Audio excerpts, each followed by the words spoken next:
Cookery சேனலை பார்த்து யார் வேணாலும் சமையல் பண்ணலாம். ஆனா சுவையான சமையல் பண்றது எப்படி? நான் இதயம் நல்லெண்ணெயில சமையல் பண்றேன். ஆஹா ஓஹோன்னு பாராட்டுறாங்க. நீங்களும் இதயம் நல்லெண்ணெயில சமையல் பண்ணுங்க, பாராட்ட வாங்குங்க. தினம் தோறும் வாங்குவே இதயம் இதயம்.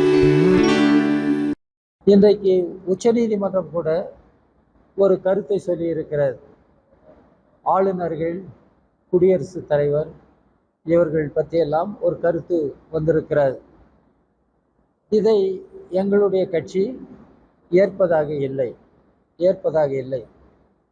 இன்றைக்கு இந்திய நாடு பன்முகத்தன்மையை கொண்ட ஒரு ஜனநாயக நாடு. மக்களால் தேர்ந்தெடுக்கப்படுகிற மாநில அரசுகள், சட்டமன்றங்கள் இருக்கின்றன.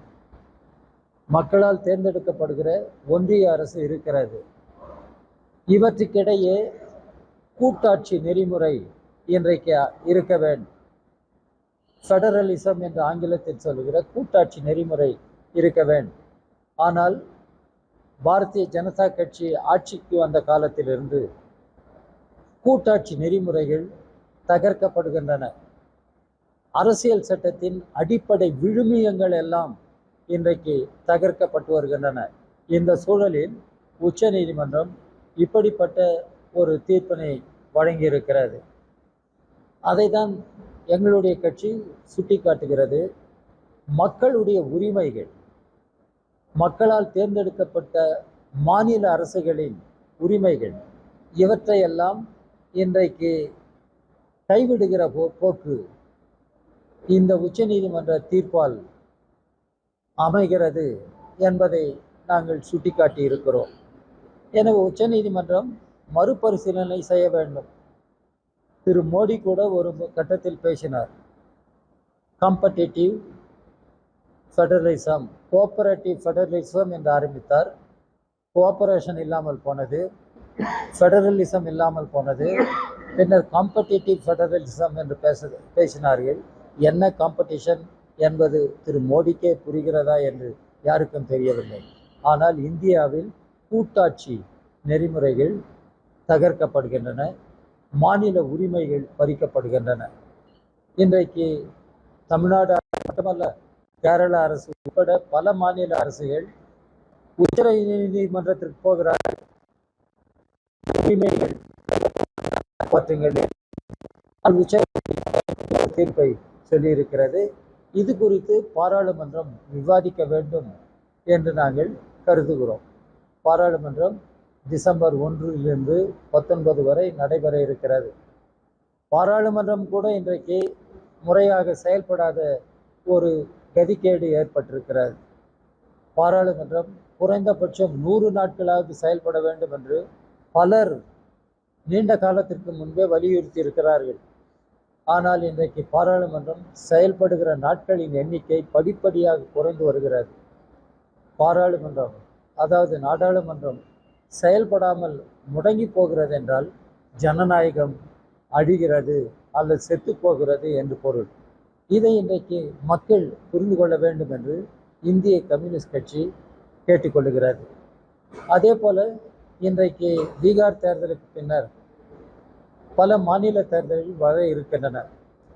தமிழ்நாடு, கேரளா, மேற்கு வங்காளம், அசாம், இப்படி பல மாநில தேர்தல்கள் அடுத்த ஆண்டின் தொடக்கத்தில், அதாவது 2026 தொடக்கத்தில் நடைபெற இருக்கின்றன.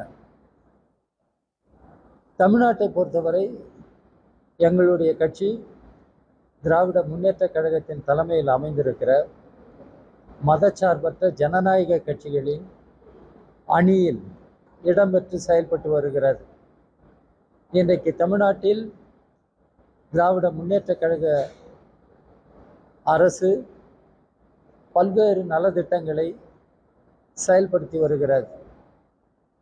தமிழ்நாட்டு முதலமைச்சர் ஒரு முன்மாதிரி முதலமைச்சர் என்று இந்தியாவின் பிற மாநிலங்களில் போற்றப்படுகிறார். அவருடைய தலைமையில் இங்கு ஒரு அணி அமைந்திருக்கிறது. அந்த அணியில் எங்களுடைய கட்சி இருந்து செயல்படுகிறது. வர இருக்கிற தேர்தலில் இந்த அணி வெற்றி பெற வேண்டும் என்று எங்களுடைய கட்சி உணர்வு பூர்வமாக, அரசியல் பூர்வமாக இன்றைக்கு கடுமையாக பாடுபட்டு வருகிறது. தமிழ்நாட்டின் நலனுக்காக, இந்தியாவில் மதச்சார்பற்ற ஜனநாயகத்தை காப்பாற்றுவதற்காக, கூட்டாட்சி நெறிமுறைகளை காப்பாற்றுவதற்காக தமிழ்நாட்டு தேர்தலில் பாரதிய ஜனதா கட்சிக்கும் அதனோடு அணி சேர்கிற எந்த கட்சியானாலும் அந்த கட்சிகளுக்கும் மக்கள் சரியான பாடத்தை புகட்ட வேண்டும் என்று எங்களுடைய கட்சி வேண்டி கேட்டுக்கொள்ளுகிறார். தமிழ்நாட்டில் பாரதிய ஜனதா கட்சி காலூன்றுவது கூடாது.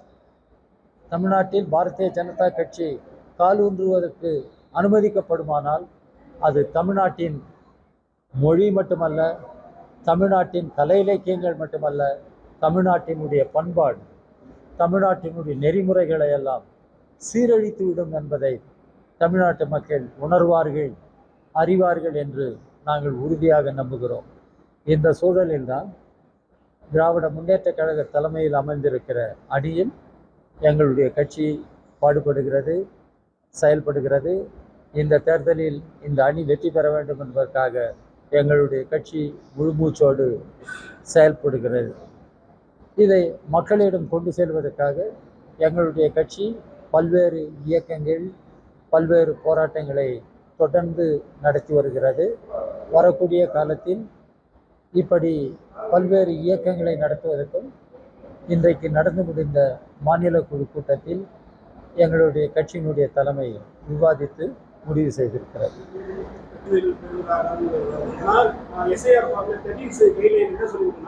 பீகார்ல நவம்பர் மாசம் ஓட்டு போட்டிருந்தா தமிழ்நாட்டில் ஓட்டு போடலாம் அப்படிங்கிற ஒரு பேர் பீகாரிகள் வந்து 2 வாக்குரிமை பெறாங்க. அங்க ஒண்ணு போடுவாங்க. இதை நீங்க எப்படி பாக்குறீங்க? நாங்கள் இதை ஏற்றுக்கொள்வதில்லை. இன்றைக்கு எஸ்ஐஆர் என்று சொல்லுகிற அந்த படிவத்தை நீங்கள் படிக்க வேண்டும். உங்களுடைய பர்த் சர்டிஃபிகேட் என்று கேட்கிறார்கள். இன்றைக்கு எத்தனை பேர் பர்த் சர்டிஃபிகேட் வைத்திருக்கிறார்கள்? என்னையே பர்த் சர்டிஃபிகேட் கேட்டால் என்னால் தர முடியாது.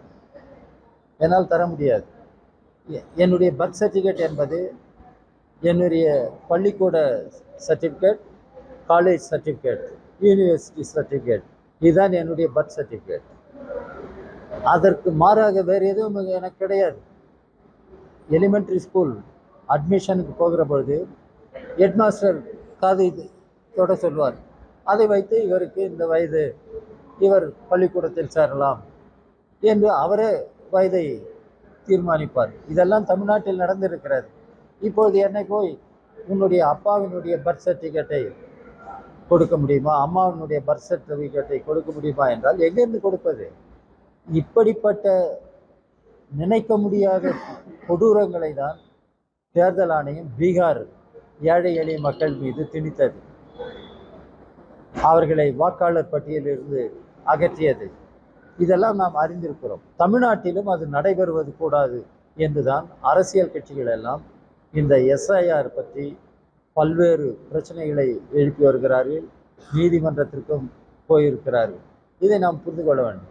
இன்றைக்கு வயது வந்த அனைவருக்கும் 18 வயதான ஆண் பெண் எந்த பேதமும் இல்லாமல், ஏழை பணக்காரன் என்ற பேதம் இல்லாமல், இந்து முஸ்லீம் என்ற பேதம் இல்லாமல், இந்த ஜாதி அந்த ஜாதி என்ற பேதம் இல்லாமல், ஆண் பெண் என்ற பேதம் இல்லாமல் 18 வயதான எல்லோருக்கும் வாக்குரிமை என்பது அரசியல் சட்டம் அம்பேத்கர் அவர்களால் உறுதியாக நிலைநிறுத்தப்பட்ட ஒரு அடல்ட் ஃப்ரான்ச்சைஸ். அதை இன்றைக்கு தேர்தல் ஆணையம் எடுத்துவிட முடியாது. தேர்தல் ஆணையம் ஒரு கான்ஸ்டிடியூஷனல் பாடி, அதற்கேற்ப அது செயல்பட வேண்டும். அதை தான் நாம் சொல்லுகிறோம். தேர்தல் ஆணையம் எந்த சார்பு நிலையும் இல்லாமல் ஒரு அரசியல் சட்ட அமைப்புக்கு உட்பட்ட ஒரு சுதந்திரமான அமைப்பாக அது செயல்பட வேண்டும். மக்களுடைய வாக்குரிமையை அது நிலைநிறுத்த வேண்டும். தேர்தல் வயது வந்த அனைவருக்கும் வாக்குரிமை என்பதை தேர்தல் ஆணையம் உறுதி செய்ய வேண்டும். All eligible voters must have the right to vote. To ensure the right to vote is the constitutional mandate for the election commission. இதை தான் நாங்கள் திரும்ப திரும்ப சொல்லி வருகிறோம். அதனால் இங்கே ஓட்டு போட்டோம், இங்கே ஓட்டு போட்டோம், இதெல்லாம் இன்றைக்கு பெரும் பிரச்சனைகளாக தமிழ்நாடு நுழைய முயற்சிக்கின்ற மாதிரி பிஜேபி நுழைவதற்கு அனுமதிப்பது கூட யாரை அவர்கள் வாக்காளர்களாக கொண்டு வர ஞானேஷ்குமார் வந்து பிஜேபி கூட்டணி வச்சு இந்த மாதிரி செய்யறாங்கிற மாதிரி ஒரு பாட்டு கணேஷ்குமார் இன்றைக்கு சீஃப் எலெக்ஷன் கமிஷனர். அவர் இன்றைக்கு அரசியல் சட்டத்திற்கு உட்பட்டு அவர் செயல்பட வேண்டும். இதை தான் நாம் கேட்கிறோம். இன்றைக்கு தேர்தல் ஆணையமே ஒரு சந்தேகத்துக்குரிய ஒரு அமைப்பாக மாறி இருக்கிறது. தேர்தல் ஆணையர்களை நியமிப்பது இன்றைக்கு கேள்விக்குறியாகிவிட்டது. ஏற்கனவே தேர்தல் ஆணையர்கள் எலெக்ஷன் கமிஷனர்ஸை நியமிக்கும் பொழுது prime minister, leader of the opposition in parliament, ஒரு சுப்ரீம் கோர்ட் ஜட்ஜ், 3 பேர் கொண்ட ஒரு குழு. ஆனால் இன்றைக்கு பாரதிய ஜனதா கட்சி அதை மாற்றிவிட்டது. Prime minister, leader of the opposition, 1 person nominated by prime minister government என்று மாற்றிக்கொண்டார்கள். இது சரியான முறையல்ல. ஆனால் தேர்தல் ஆணையம் இன்றைக்கு அரசியல் சட்டப்படி செயல்பட வேண்டும் என்று தான் எங்களுடைய கட்சி சொல்லி வருகிறது. ஈரப்பதம் 22 எங்கள் கட்சியினுடைய மாநில குழுவிலும் தீர்மானங்களை அதை கண்டித்து 23ஆம் தேதி தஞ்சையில் திமுக உள்ளிட்ட தோழமை கட்சிகளின் ஆர்ப்பாட்டத்தில் இந்திய கம்யூனிஸ்ட் கட்சி பங்கேற்கிறது. அதே போன்று 24ஆம் தேதி திருவாரூரில் நடைபெறுகிற ஆர்ப்பாட்டத்தில் இந்திய கம்யூனிஸ்ட் கட்சி பங்கேற்கிறது. அதேபோல் கோவை, மதுரை மெட்ரோ அது நீண்ட நெடுங்கால வாக்குறுதி மட்டுமல்ல, தமிழ் மக்களின் கனவு கூட அரசியல் நோக்கத்துடன் அது முடக்கப்பட்டிருக்கிறது. இதுவும் தமிழ்நாட்டு உரிமைகள் மீது தொடுக்கப்பட்டிருக்கிற தாக்குதலாக இந்திய கம்யூனிஸ்ட் கட்சி கருதுகிறது. அதற்கும் நாங்கள் போராடி இருக்கிறோம், தொடர்ந்து போராடுவோம். அது குறித்த தீர்மானமும் நிறைவேற்றப்பட்டிருக்கிறது. அதே போல SIR தடுமாறுகிறது, எடுத்தெடுப்பிலே தோல்வியாக, அதனால் ஒரு அடி எடுத்து வைக்கிறது. எனவே தமிழக சட்டமன்றத்தின் தீர்மானத்திற்கு மதிப்பளித்து, தமிழக முதல்வரின் வேண்டுகோளுக்கு மதிப்பளித்து, அரசியல் கட்சிகளின் வேண்டுகோளுக்கு மதிப்பளித்து தேர்தல் ஆணையம் இதை நிறுத்தி வைக்க வேண்டும் என்று நாங்கள் கேட்டுக்கொள்கிறோம். அதே போன்று தமிழக அரசியலில் அத்துமீறுகிற ஆளுநருக்கு சரியான பாடத்தை உச்சநீதிமன்றம் கொடுத்திருக்கிறது. மக்கள் அதிகாரத்தினுடைய முதல்வர், நியமன வடிவம் கவர்னர், அதிகார வடிவத்தை ஆளுநர் மீறக்கூடாது என்று தலையில் சரியான கொட்டு வைத்திருக்கிறது. ஆளுநர் அதை உணர வேண்டும். தமிழக சட்டமன்றத்தினுடைய மசோதாக்களுக்கும், தமிழக சட்டமன்ற ஜனநாயகத்திற்கும், சட்ட நெறிகளுக்கும், ஜனநாயகத்திற்கும் ஆளுநர் இனியாவது மதிப்பளிக்க வேண்டும் என்று கேட்டுக்கொள்கிறோம். வணக்கம். திட்டத்திற்கு ஒன்றிய அரசு ஒப்புதல் அளிக்க வேண்டும். அதை மறுப்பது என்பது நம்முடைய தமிழ் மாநிலத்திற்கு எதிராக செயல்படுவதாகும், தமிழ்நாட்டிற்கு வஞ்சனை செய்வதாகும். அவர்கள் எழுப்புகிற பிரச்சனைகள் ஏற்புடைய பிரச்சனைகள் அல்ல, அவர்கள் சொல்லுகிற காரணங்கள் ஏற்புடைய காரணங்கள் அல்ல. கோயம்புத்தூர் தொழில் வளர்ச்சி பெற்று வருகிற ஒரு முக்கியமான நகரம், மதுரை தென் பகுதியில் ஒரு முக்கியமான நகரம். இன்றைக்கு போக்குவரத்து வளருகிற நேரத்தில் 2 பெரிய நகரங்களுக்கிடையே மெட்ரோ என்பது தேவைப்படுகிறது. பிரச்சாரம் செய்கிறார்கள் பாரதிய ஜனதா கட்சியை சார்ந்தவர்கள். ரோடுகள் அமைப்பது என்பதல்ல, நாட்டினை நிர்மாணிப்பது, பில்டிங் தி நேஷன் என்று சொல்கிறார்கள். கோயம்புத்தூர் மதுரைக்கு மெட்ரோ அமைவது பில்டிங் தி நேஷன் அல்லவா? விக்சித் பாரத் என்று பேசுகிறார் மோடி. எப்பொழுது எடுத்தாலும் வளர்ச்சி அடைந்த நாடு. மெட்ரோ மதுரைக்கும் கோயம்புத்தூருக்கும் மெட்ரோ ஓடினால் வளர்ச்சி ஏற்படாதா? என்ன காரணத்தை சொல்லுகிறார்கள்? எனவே தான் இது மாநில உரிமைகளை பறிப்பது மட்டுமல்ல, மாநிலத்தை வஞ்சிப்பது, தமிழ்நாட்டிற்கு துரோகம் இழைப்பது. தமிழ்நாட்டில் ஆளுகிற அரசு வேறு அரசு. இன்றைக்கு திரு ஸ்டாலின் அவர்கள் மாநில உரிமைகளுக்காக களத்தில் நின்று போராடுகிற ஒரு முதலமைச்சராக அவர் தலைமையில் இருக்கிற அரசு செயல்படுகிறது. அதை எதிர்க்கிற, அதற்கு எதிராக செயல்படுகிற ஒன்றாக மோடி அரசாங்கம் செயல்படுகிறது. எனவே எங்களுடைய கட்சியை பொறுத்தவரை நாங்கள் தெளிவாக இருக்கிறோம். மதுரை கோவை மெட்ரோ ரயில் அமைய வேண்டும். அதை மத்திய அரசு, ஒன்றிய அரசு அதற்கு ஒப்புதல் தர வேண்டும். அப்படி ஒன்றிய அரசு ஒப்புதல் தரவில்லை, நிராகரிக்கிறது என்றால் இது தமிழ்நாட்டிற்கு செய்கிற மிகப்பெரிய வஞ்சனை, மிகப்பெரிய துரோகம். உங்கள் அனைவருக்கும் என்னுடைய வணக்கங்கள். எங்களுடைய கட்சியின் தமிழ்நாட்டு செயலாளர் தோழர் வீரபாண்டியன் அவர்கள் சொன்னது போல, எங்களுடைய கட்சியின் மாநில குழு கூட்டம் ராஜபாளையம் நகரில் நடந்து முடிந்திருக்கிறது. இந்த கூட்டத்தில் கலந்து கொள்வதற்காக டெல்லியிலிருந்து நான் வந்திருக்கிறேன்.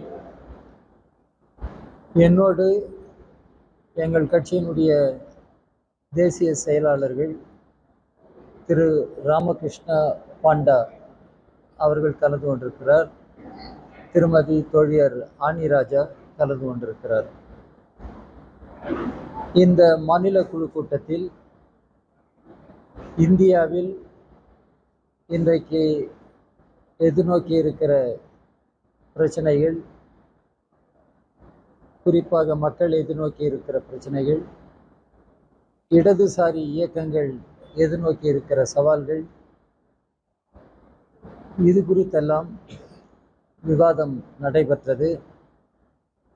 நடந்து முடிந்த பீகார் தேர்தல் பற்றியும் கம்யூனிஸ்ட் கட்சி என்கிற முறையில் விவாதம் நடைபெற்றது.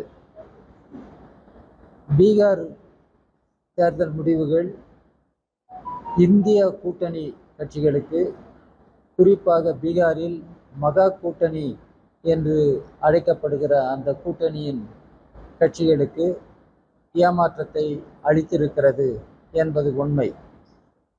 பாரதிய ஜனதா கட்சியும் திரு நிதிஷ்குமார் தலைமையில் இருக்கிற ஜனதாதள் JDU இரண்டு கட்சிகளும் தங்களுடைய அனைத்து வகையான சாகசங்களையும் அங்கே நிகழ்த்தியிருக்கிறார்கள். மக்களுடைய வாக்குகளை பெற்றிருக்கிறார்கள். தொகுதிகளை வென்றிருக்கிறார்கள். இப்போது ஆட்சி அமைக்கப்பட்டிருக்கிறது. இதில் தேர்தல் ஆணையமே பெரும் கேள்விக்குறிக்கு ஆளாகி இருக்கிறது. தேர்தல் ஆணையம் என்று சொல்கிற பொழுது அது ஒரு அரசியல் சட்ட அடிப்படையிலான ஒரு கான்ஸ்டிடியூஷனல் நிறுவனமாகும். அதனுடைய பணியே வயது வந்த அனைவருக்கும் வாக்குரிமையை உறுதிப்படுத்துவது, வாக்குறுதி பெற்றிருக்கிற அனைவரும் வாக்களிப்பதற்கான உத்தரவாதத்தை கொடுப்பது. தேர்தல் என்பது சுதந்திரமாகவும் நேர்மையாகவும் நடைபெற வேண்டும் என்பதை உறுதிப்படுத்துவது.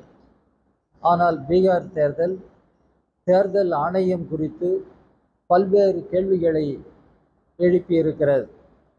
தேர்தல் ஆணையம் இது குறித்தெல்லாம் இன்றைக்கு சிந்திக்க வேண்டும். மக்களுடைய எதிர்பார்ப்புகளை எப்படி உயர்த்தி பிடிக்க வேண்டும் என்பதை தேர்தல் ஆணையம் சிந்திக்க வேண்டும். தேர்தல் ஆணையம் ஒரு சுதந்திரமான சுயேட்சையான அமைப்பாக செயல்பட வேண்டும். யாருக்கும் சாதகமாக அது செயல்படுவது கூடாது. ஒன்றிய அரசில் பொறுப்பில் இருக்கிற கட்சிகளுக்கு சாதகமாக தேர்தல் ஆணையம் செயல்படுவது கூடாது.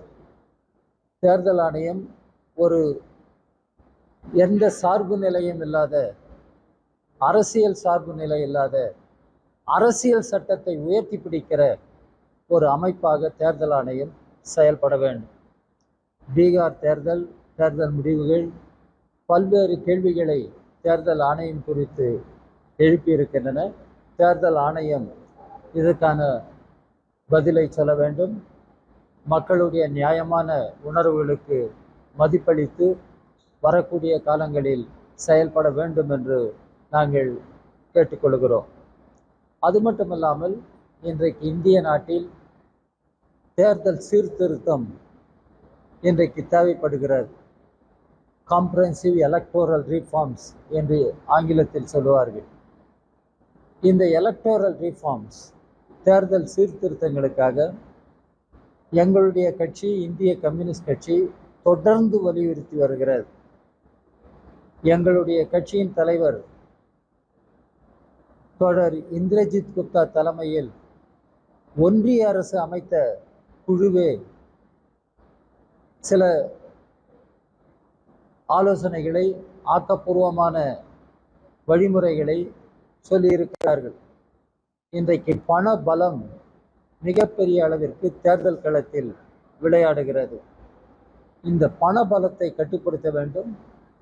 சுதந்திரமான நேர்மையான தேர்தல் நடைபெற வேண்டும் என்றால் ஸ்டேட் ஃபண்டிங் ஆஃப் எலெக்ஷன்ஸ், அரசு நிதி முதலீடு தேர்தலை நடத்துவதற்கு வர வேண்டும் என்பதெல்லாம் அவர்களுடைய அறிக்கையில் சொல்லியிருக்கிறார்கள். அது பற்றியெல்லாம் இப்போது ஒன்றிய அரசு பேச தயாராக இல்லை, தேர்தல் ஆணையமும் பேச தயாராக இல்லை. எனவேதான் இன்றைக்கு தேர்தல் சுதந்திரமாகவும் நேர்மையாகவும் பாரபட்சம் இல்லாமல் நடைபெற வேண்டும் என்று இந்திய கம்யூனிஸ்ட் கட்சி தொடர்ந்து வலியுறுத்துகிறது. இப்பொழுது சில பிரச்சனைகள் முன் வந்திருக்கின்றன. ஒன்று, ஆர்எஸ்எஸ் இப்பொழுது தீவிரமாக செயல்பட தொடங்கி இருக்கிறார். எல்லா மாநிலங்களிலும் தீவிரமாக செயல்படுகிறது. மதத்தின் பேரால் மக்களை பிளவுபடுத்துவது, ஒரு பகுதியினரை இன்னொரு பகுதியினருக்கு எதிராக திருப்பி விடுவது, வெறுப்பை வளர்ப்பது, கலவர சூழலை உருவாக்குவது என்றெல்லாம் ஆர்எஸ்எஸ் இன்றைக்கு செயல்பட்டு வருகிறது. சமீபத்தில் திரு நரேந்திர மோடி பிரதமர் ஆர்எஸ்எஸ்ஸின் 100ஆண்டு விழாவை போற்றுகிற வகையில், கொண்டாடுகிற வகையில் சிறப்பு தபால் தலை, நாணயம் வெளியிடுவது என்பதையெல்லாம் செய்தார். இது ஒரு வெட்கங்கெட்ட செயல் என்பதை நான் குறிப்பிட விரும்புகிறேன். நாட்டினுடைய விடுதலைக்கான போராட்டத்தில் ஆர்எஸ்எஸ் எந்த பங்கினையும் வகிக்கவில்லை, நாம் தெரிந்து கொள்ள வேண்டும். ஆர்எஸ்எஸ் 1925 தொடங்கப்பட்டதாக சொல்லுகிறார். அதே ஆண்டில்தான் எங்களுடைய கட்சியும் இந்திய கம்யூனிஸ்ட் கட்சியும் தொடங்கப்பட்டது. இன்றைக்கு 100ஆண்டினை நாங்கள் போற்றி கொண்டாடி கொண்டிருக்கிறோம்.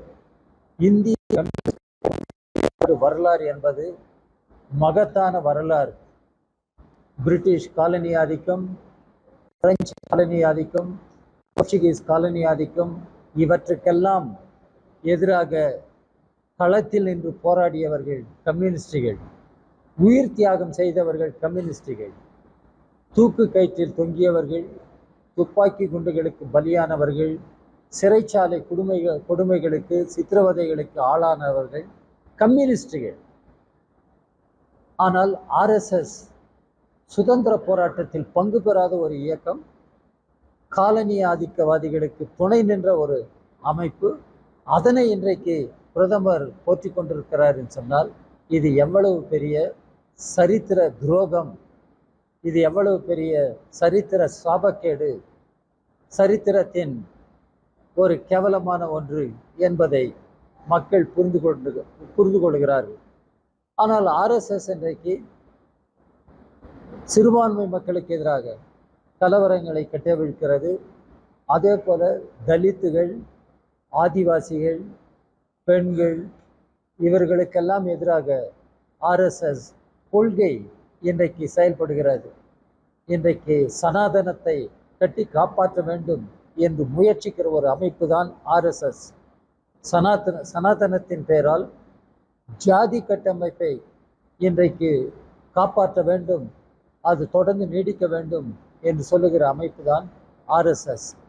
இந்த சூழலில்தான் கம்யூனிஸ்ட் கட்சி சனாதன கொள்கைகளை நிராகரித்து மக்களுக்கு சமூக நீதி கிடைக்க வேண்டும், சமத்துவம் கிடைக்க வேண்டும், எல்லாரும் எல்லாமும் பெற்று ஒரு மரியாதைக்குரிய நல்வாழ்க்கையை பெற வேண்டும் என்று இந்திய கம்யூனிஸ்ட் கட்சி போராடி கொண்டிருக்கிறது. இந்திய அரசியல் சட்டம் சொல்லுவது போல் right to live with dignity, நம்முடைய மக்களுக்கெல்லாம் ஒரு கண்ணியத்தோடு வாழ்வதற்கான உரிமை இன்றைக்கு கிடைக்க வேண்டும். அந்த உரிமைக்காக போராடுகிற ஒரு கட்சியாக இந்திய கம்யூனிஸ்ட் கட்சி தமிழ்நாட்டிலும் இந்தியாவிலும் செயல்பட்டு கொண்டிருக்கிறது. இன்றைக்கு உச்சநீதிமன்றம் கூட ஒரு கருத்தை சொல்லியிருக்கிறது. ஆளுநர்கள், குடியரசுத் தலைவர் இவர்கள் பற்றியெல்லாம் ஒரு கருத்து வந்திருக்கிறது. இதை எங்களுடைய கட்சி ஏற்பதாக இல்லை.